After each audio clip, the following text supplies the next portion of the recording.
দ্বিতীয় মেয়াদে কোচ মরিনহোর অধীনে সিজনের প্রথম ম্যাচেই নাটকীয় জয় তুলে নিল রিয়াল মাদ্রিদ। লা লিগায় নিজেদের প্রথম ম্যাচে এসপানিওলের বিপক্ষে মাঠে নেমেছিল ভিনি এমবাপ্পের রিয়াল মাদ্রিদ। এই ম্যাচে 90 মিনিটের এক অসাধারণ গোলে জয় তুলে নেয় রিয়াল মাদ্রিদ। বিস্তারিত জানতে সঙ্গেই থাকুন পুরো ভিডিওতে।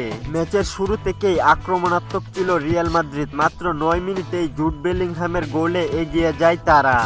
অসাধারণ এক হেঁটে জালে বল পাঠান বেলিংহাম, তবে পিছিয়ে পড়েও ঘুরে দাঁড়ায় এসপানিওল। ম্যাচের 30তম মিনিটে অ্যালেক্স কালাটারবার গোলে স্কোরলাইন 1-1 করে তারা। দ্বিতীয়ার্ধে দুই দলই জয় সূচক গোলের জন্য মরিয়া হয়ে ওঠে। রিয়াল মাদ্রিদ একাধিকবার সুযোগ তৈরি করলেও এসপানিওলের গোলরক্ষক মার্কো বেশ কয়েকটি গুরুত্বপূর্ণ সেভ করে দেয়। মনে হচ্ছিল ম্যাচটি হয়তো ড্রতেই শেষ হবে, কিন্তু 90 মিনিটে আসে সেই নাটকীয় মুহূর্ত।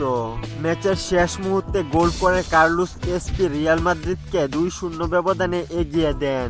আর শেষ পর্যন্ত কার্লোস এসপির এই গোলেই নিশ্চিত করে রিয়াল মাদ্রিদের প্রথম জয়। শেষ মুহূর্তের এই গোলে 3 পয়েন্ট নিয়ে মাঠ ছাড়ে রিয়াল মাদ্রিদ। ভিউয়ার্স, আপনার মতে এই ম্যাচের নায়ক কে, কার্লোস এসপি অথবা জুড বেলিংহাম? কমেন্ট করে জানিয়ে দিন আপনার মতামত। খেলাধুলার গুরুত্বপূর্ণ আপডেট পেতে এই চ্যানেলটি সাবস্ক্রাইব করে সঙ্গেই থাকুন।